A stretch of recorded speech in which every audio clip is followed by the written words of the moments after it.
There is widespread concern about the possibility of the UK leaving without a deal. And there are those on both sides of the House who want the government to rule this out. But we need to be honest with the British people about what that means. The right way to rule out no deal is for this House to approve a deal with the European Union. That is what this government is seeking to achieve.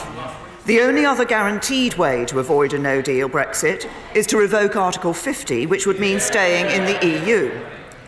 There are others who think that what we need is more time, so they say we should extend Article 50 to give longer for Parliament to debate how we should leave and what a deal should look like. This is not ruling out no deal, but simply deferring the point of decision. And the EU are very unlikely simply to agree to extend Article 50 without a plan for how we are going to approve a deal. So when people say rule out no deal, the consequences of what they are actually saying are that if we in Parliament can't approve a deal, we should revoke Article 50. Mr. Speaker, I believe this would go against the referendum result. And I do not believe that is a course of action that we should take or which this House should support. Second, all the opposition parties that have engaged so far, and some backbenchers, have expressed their support for a second referendum. I've set out many times my deep concerns about returning to the British people for a second referendum.